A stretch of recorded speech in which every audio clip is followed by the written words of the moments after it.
नमस्कार, बहुत स्वागत है आपका INS 24/7 में। मैं हूं आपके साथ नदीम अहमद और शाम के 5 बजने वाले हैं। वक्त हो चला है न्यूज रूम लाइव का, जिसमें देश दुनिया की अहम 5 खबरें आप तक पहुंचाएंगे। तो चलिए शुरुआत करते हैं। पहली खबर जो है वो उत्तर प्रदेश के बरेली से है, जहां पर बवाल देखने को मिला है और वहां पर लाठीचार्ज की भी स्थिति आ गई है। दूसरी खबर लद्दाख से है, जहां सोनम वांगचुक को राष्ट्रीय सुरक्षा कानून के तहत गिरफ्तार किया गया है। और तीसरी खबर मध्य प्रदेश से है, जहां एक बार फिर भाजपा विधायक का बड़बोलापन सामने आया है।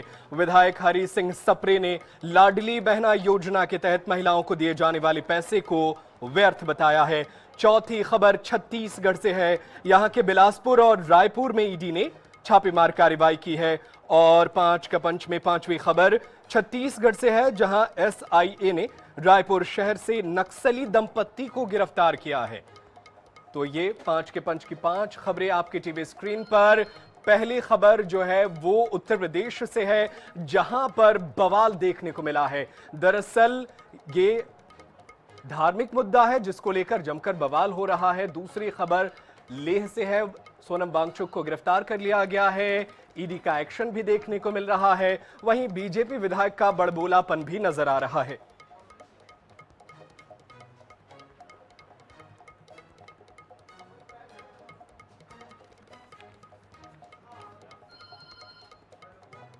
और चलिए 5 के पंच की पहली खबर का रुख करते हैं। इन दिनों देश भर में एक मुद्दे को लेकर जमकर बवाल देखने को मिल रहा है। अलग अलग पर लोग जो है इकट्ठा हो रहे हैं। दरअसल एक और जहां I love Muhammad peace be upon him और इसके अलावा आई लव महादेव पोस्टरों को लेकर विवाद बढ़ता जा रहा है। शुक्रवार को जुमे की नमाज के बाद मस्जिदों के बाहर प्रदर्शन किया गया। बरेली में पुलिस ने हालात पर काबू पाने के लिए लाठीचार्ज किया है। लोगों को दौड़ा दौड़ा कर पीटा है। इससे भगदड़ मच गई। दरअसल मौलाना तौकीर रजा ने मुस्लिमों से इस्लामिया ग्राउंड में प्रदर्शन करने की अपील की थी। जुमे की नमाज के बाद भीड़ सड़क पर उतर आई और जबरन इस्लामिया मैदान में जाने की जिद पर अड़ गई। दरअसल कानपुर से एक चिंगारी उठी है और पूरे देश में फैलती जा रही है। कुछ जगहों पर तो इसने हिंसा का रूप ले लिया है। यह विवाद लगातार बढ़ रहा है। I love Muhammad peace be upon him के जवाब में आई लव महादेव और आई लव महाकाल जैसे पोस्टर दिखने लगे हैं। अब पुलिस के लिए कानून व्यवस्था बनाए रखना एक चुनौती बन गई है। यह अभियान भोपाल तक भी पहुंच गया है। हिंदू जागृति मंच ने आई लव महाकाल के पोस्टर लगाए हैं। राजधानी के अलग अलग मंदिरों में इस तरह के पोस्टर लगाए जा रहे हैं। तो ये पूरा मामला जो है वो कानपुर से निकलकर सामने आया है, जहां पर आई लव मोहम्मद एक पोस्टर लगा और उसको पुलिस ने हटाने की कोशिश की थी, जिसके बाद से वहां मामले जो है बिगड़े थे। इसके बाद से अब जो है आई लव महादेव के पोस्टर भी नजर आने लगे हैं और तनाव की स्थिति कई जगहों पर नजर आई। बरेली की तस्वीरें जहां पर लाठीचार्ज की स्थिति बन गई। ये कानपुर के अलावा बरेली, उन्नाव में भी पोस्टर को लेकर अब बवाल होते नजर आ रहे हैं।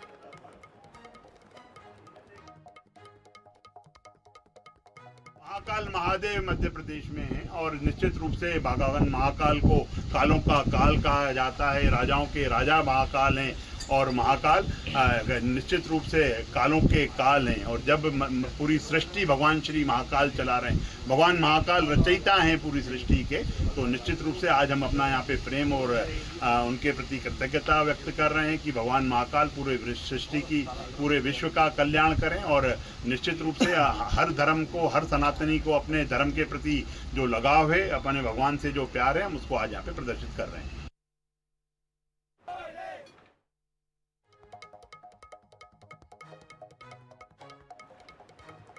तो इन दिनों जमकर अब जो है पोस्टरबाजी का दौर शुरू हो गया है। I love Muhammad versus I love Mahakal की ये तस्वीरें निकलकर सामने आ रही हैं। बरेली की ये तस्वीर है जहां पर मुस्लिम समाज के लोगों ने प्रदर्शन किया, जिसके बाद से यहां पर लाठीचार्ज करनी पड़ी। जवाब में हिंदू समाज भी आगे आया है और वो भी पोस्टर लगा रहा है आई लव महाकाल का। हिंदू जागृति मंच ने ये अभियान शुरू किया है और फिलहाल जो है दोनों वजहों से तनाव की स्थिति कई जगहों पर आ रही है। दरअसल आपको पूरा मामला समझाते हैं। दरअसल ये मामला कानपुर का है, जहां पर एक पोस्टर लगाया गया था जिस पर I love Muhammad peace be upon him लिखा गया था और इसको लेकर के दूसरे समाज ने आपत्ति जताई थी। पुलिस प्रशासन की टीम वहां पहुंची और उसने जो है पोस्टर हटाने को लेकर के एक्शन लिया। इस पूरे मामले में कई लोगों पर एफआईआर दर्ज की गई, जिसके बाद से मुस्लिम समाज ने एक मुहिम छेड़ दिया है और पूरे देश में इस तरीके की तस्वीरें निकलकर सामने आ रही हैं। उसके बाद से अब जवाब में दूसरे समाज ने यानी हिंदू समाज ने भी आई love Mahakal, I love Mahadev जैसे अभियान शुरू कर दिए हैं और कई जगहों पर जो है तनाव की स्थिति देखने को मिल रही है। उत्तर प्रदेश के कई इलाकों में पुलिस बल को तैनात करना पड़ा और ऐसी ही तस्वीर बरेली से निकलकर सामने आई जहां पर पुलिस को लाठीचार्ज करना पड़ा। दरअसल इस्लामिया ग्राउंड जो बरेली में है वहां पर बड़ी संख्या में मुस्लिम समाज के लोग एहतजाज करने के लिए, विरोध करने के लिए इकट्ठा हो रहे थे। इसको लेकर के पुलिस ने इजाजत नहीं दी और अब जो है मामला लाठीचार्ज में तब्दील हो गया है। और ये सब कुछ जो है बरेली में जुमे की नमाज के बाद ये तमाम चीजें देखने को मिली। दरअसल यहां पर जो है मौलाना तौकीर रजा ने मुसलमानों से ये आह्वान किया था कि वो इस्लामिया ग्राउंड में इकट्ठा हो और यहां पर जो है कानपुर में हुई गिरफ्तारी का विरोध किया जाए और इसके लिए वो मैदान में जाना चाहते थे लेकिन उन्हें इजाजत नहीं दी गई। उसके बाद से ये दो तस्वीरें निकलकर सामने आई। कहा यह भी जा रहा है कि मुस्लिम समाज ने पुलिस पर पथराव किया, जिसके बाद से पुलिस प्रशासन की टीम ने लाठीचार्ज करके मामले को संभालने की कोशिश की।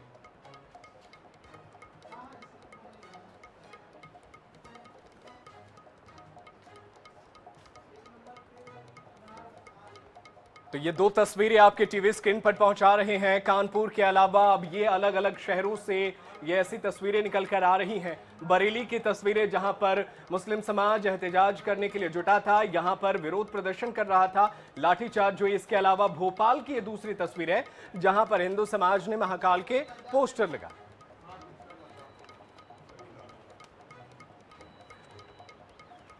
और चलिए बरेली से हमारे सहयोगी कुणाल आर्य हमारे साथ फोन लाइन पर मौजूद हैं, उनका रुख कर लेते हैं।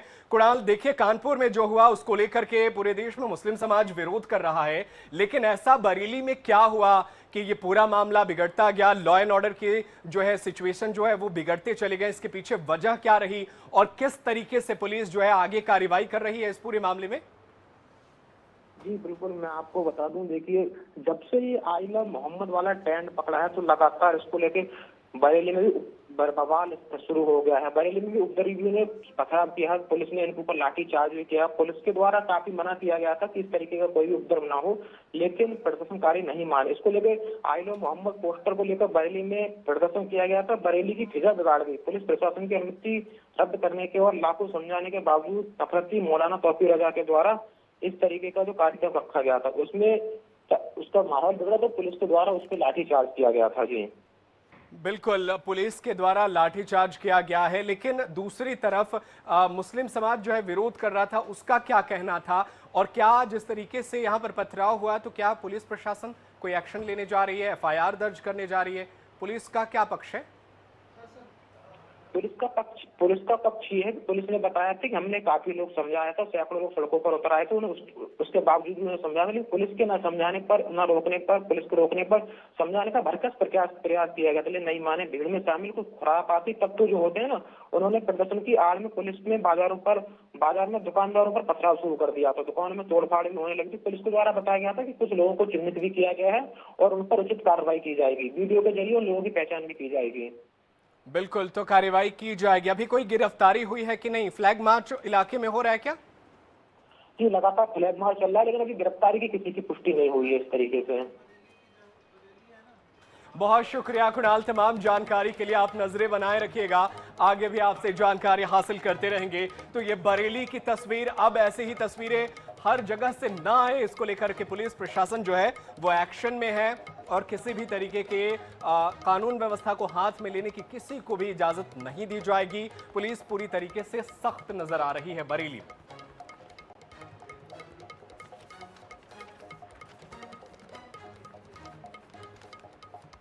और चलिए 5 के पंच में खबरों में आगे बढ़ते हैं और दूसरी खबर का रुख करते हैं। दूसरी खबर लेह लद्दाख से है, जहां पर इन दिनों जमकर बवाल मचा हुआ है। दरअसल हाल ही में जिस तरीके से उपद्रव किया गया था यहां पर, अब पुलिस प्रशासन जो है एक्शन में है। लद्दाख के पर्यावरण कार्यकर्ता सोनम वांगचुक को लेह पुलिस ने गिरफ्तार कर लिया है। 24 सितंबर को ही हिंसा भड़काने के आरोप में राष्ट्रीय सुरक्षा कानून के तहत उन्हें गिरफ्तार कर लिया गया है। यह हिंसा लद्दाख को पूर्ण राज्य का दर्जा देने और संविधान की 6ठी अनुसूची में शामिल करने की मांग के दौरान हुई थी। इस हिंसा में 4 युवाओं की मौत और करीब 80 लोग घायल हुए थे, जिनमें 40 पुलिसकर्मी भी शामिल हैं। पुलिस ने 60 से ज्यादा लोगों को गिरफ्तार किया है। लेह में लगातार तीसरे दिन कर्फ्यू और स्कूल कॉलेज बंद कर दिए गए हैं। सरकार ने सोनम वांगचुक की एनजीओ SECMOL का लाइसेंस विदेशी फंडिंग के आरोप में रद्द कर दिया गया है, जबकि सीबीआई उनकी दोनों एनजीओज पर विदेशी चंदे के दुरुपयोग की जांच कर रही है।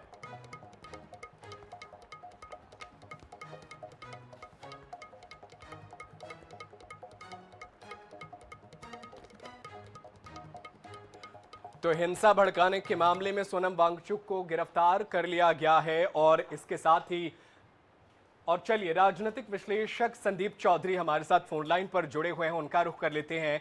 संदीप जी, सोनम वांगचुक तो गिरफ्तार कर लिए गए हैं, लेकिन सोनम वांगचुक जिस तरीके से एक मुद्दा उठा रहे हैं कि स्टेटहुड की जो उनकी मांग है उसको पूरा किया जाए, इसको सरकार किस तरीके से देख रही है और सोनम वांगचुक की गिरफ्तारी से लेह लद्दाख की राजनीति कैसे बदलने वाली है, इस पर आप रोशनी डालें। देखिए नदीम, मैं आपको बताऊं, जो लेह लद्दाख का मामला है आज की तारीख में काफी गर्मा चुका है और लेह लद्दाख की जो आग की लपटें हैं वो पूरे देश में फैल रही है। हर किसी का ध्यान लेह लद्दाख की तरफ है। ऐसे में सरकार जो पूर्ण राज्य का दर्जा देने में डिले कर रही थी, अब सरकार भी सोचने पर मजबूर हो जाएगी कि कहीं हम कोई गलती तो नहीं कर रहे हैं। और जिस तरीके से सोनम वांगचुक को गिरफ्तार किया गया है, इसमें मुझे एक संदेह है कि सोनम वांगचुक लेह लद्दाख के हीरो बनकर ना उभर जाए, क्योंकि वो जो मांग कर रहे थे वो मांग कर रहे थे पूर्ण राज्य के दर्जे की, और पूर्ण राज्य के दर्जे की मांग लेह लद्दाख का हर व्यक्ति चाहता है, हर वोटर चाहता है। सब लोगों को अपना अधिकार प्राप्त करने का अधिकार है। हिंदुस्तान आजाद हुआ था, इसीलिए हम लोगों ने, हमारे बड़ों ने आजादी की लड़ाई लड़ी थी कि हमें पूर्ण अधिकार चाहिए था। तो कहीं ना कहीं आज की तारीख में जिस तरीके से सोनम वांगचुक को गिरफ्तार किया गया है, कई बार आपने देखा होगा, चाहे आप दक्षिण अफ्रीका का मामला देख लीजिए, जब वहां पर उनको गिरफ्तार किया गया था तो फिर वो कितने बड़े नेता बनकर उभरे। चाहे अपने देश में मामला देख लीजिए, पंडित नेहरू हो, सरदार पटेल हो, गांधी जी हो, कितनी बार जेल में गए, लेकिन उनका कद बढ़ता ही चला गया। तो कई बार राजनीति में जेल में डालने से हमें मुद्दा देखना चाहिए। अगर वो कोई भ्रष्टाचारी होता तो हम उसको जेल में डाल सकते थे। आपने बिल्कुल सही कहा कि उनकी मांगे हम मांगनी चाहिए। पहली तो हिंसा एक रास्ता हो नहीं सकता, और क्या ये आने वाले भविष्य में लेह लद्दाख के साथ साथ ये आग जो है जम्मू कश्मीर तक भी जा सकती है, क्योंकि वहाँ के मुख्यमंत्री भी खुल करके स्टेटहुड को लेकर के वो बातें रखते हैं। वो कई अपनी जो है चुनावी वादे में भी वो कह चुके हैं कि हम स्टेटहुड वापस लेंगे। देखिए, बिल्कुल जो चिंगारी होती है इसी तरीके से निकलती है। कहीं ना कहीं सरकार को सचेत रहना चाहिए और वक्त रहते सही डिसीजन लेने चाहिए।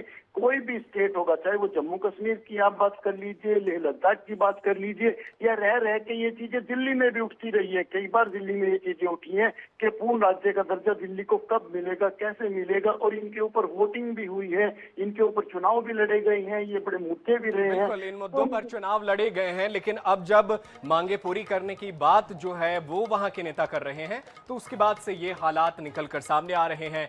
विरोध करना चाहिए, लेकिन हिंसा विरोध का रास्ता नहीं हो सकता।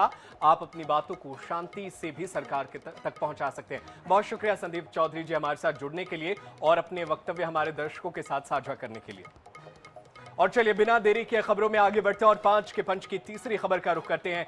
तीसरी खबर मध्य प्रदेश से है, जहां पर इन दिनों बीजेपी के नेताओं के बोल जो है वो लगातार बिगड़ते चले जा रहे हैं और विवादित बयान दे रहे हैं।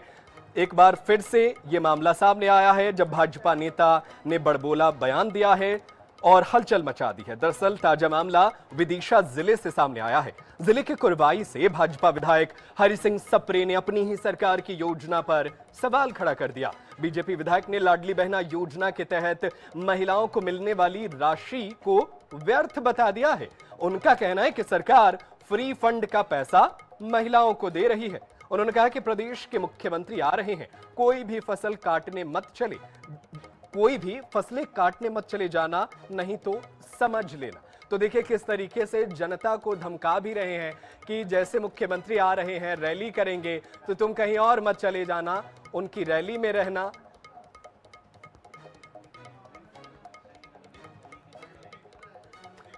और चलिए इसी खबर पर हमारे साथ चर्चा करने के लिए कांग्रेस की प्रवक्ता डॉक्टर सिम्पी अग्रवाल हमारे साथ जुड़ रही हैं। उनका रुख कर लेते हैं। सिम्पी जी, क्या कहेंगे आप? ये तो आप विरोध तो करेंगे ही, जिस तरीके से उन्होंने ये बयान दिया है, आपका क्या वक्तव्य रहने वाला है?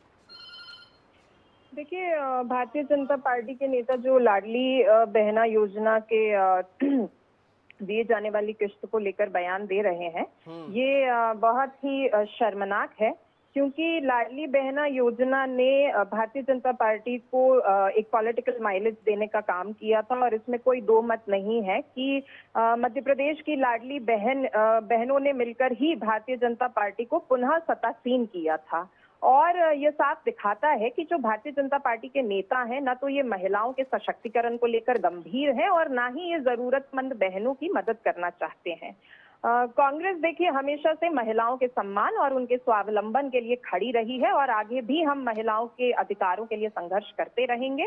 और भारतीय जनता पार्टी के नेता यदि इस तरह के बयानबाजी करते हैं तो ये उनकी दोहरी मानसिकता को और महिलाओं के प्रति असंवेदनशील सोच को उजागर करता है। बिल्कुल, ये मानना पड़ेगा। लेकिन आप एक बात बताइए शिम्पी जी, ऐसा भी तो हो सकता है कि ये उनका निजी बयान हो, क्योंकि देखिए सरकार तो कोई लाडली बहना की सेवा में कोई कमी नहीं कर रही है। और उन्होंने कहा भी है कि वो दिवाली से 1250 जो 1200 है वो 1500 करने वाले हैं।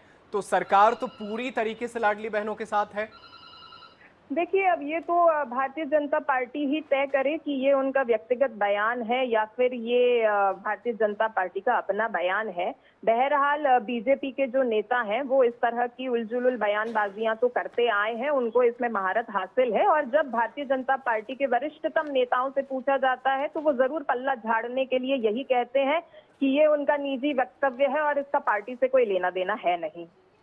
बिल्कुल, ये देखना होगा कि अब बीजेपी का इस पर क्या रिएक्शन आता है। बहुत शुक्रिया डॉक्टर शिम्पी अग्रवाल हमारे साथ जुड़ने के लिए और अपने विचार हमारे दर्शकों के साथ साझा करने के लिए।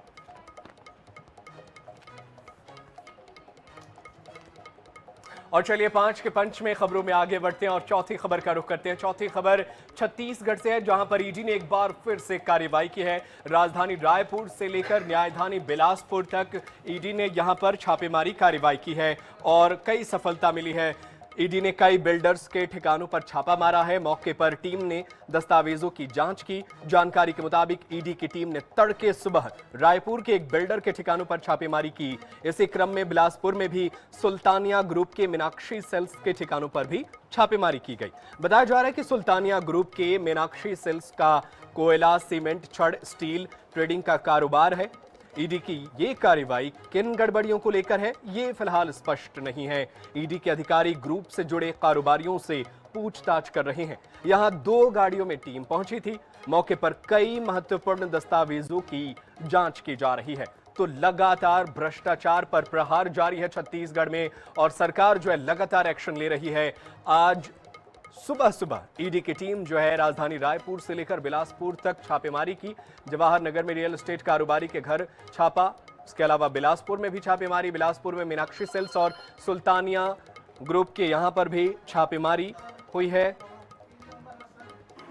रायपुर और बिलासपुर में ईडी की रेड, कई ठिकानों पर चल रही है ईडी की कार्रवाई। और चलिए ज्यादा जानकारी के लिए हम अपने सहयोगी का रुख कर लेते हैं। हमारे साथ हमारे सहयोगी मोहम्मद हसन हमारे साथ फोन लाइन पर मौजूद है। हसन, ईडी की कार्रवाई को लेकर के क्या अपडेट है, क्या कोई जानकारी ईडी की तरफ से मिली?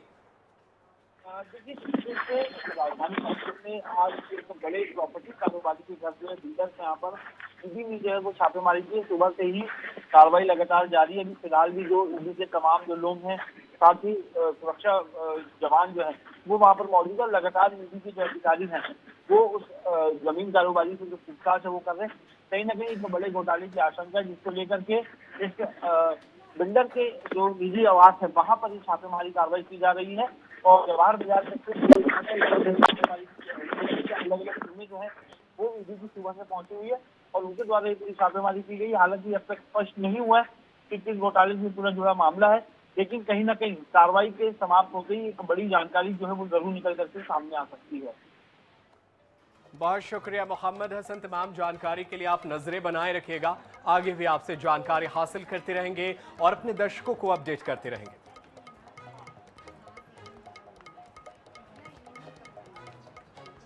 और चलिए खबरों में आगे बढ़ते हैं और 5 के पंच की 5वीं खबर का रुख करते हैं। 5वीं खबर राजधानी रायपुर के चंगोरा भाटा इलाके से है, जहां पर पुलिस को बड़ी कामयाबी मिली है और पुलिस ने यहां से नक्सली पति पत्नी को गिरफ्तार किया है। पुलिस और इंटेलिजेंस की संयुक्त कार्रवाई में ये सफलता मिली है। जानकारी के मुताबिक नक्सल पति पत्नी का नाम जग्गू उर्फ रमेश कुरसम और कमला कुरसम है। ये मूल रूप से बीजापुर के गंगालूर थाना क्षेत्र के रहने वाले हैं और वर्तमान में यह डीडी नगर थाना क्षेत्र के चंगोरा भाटा इलाके में रह रहे थे।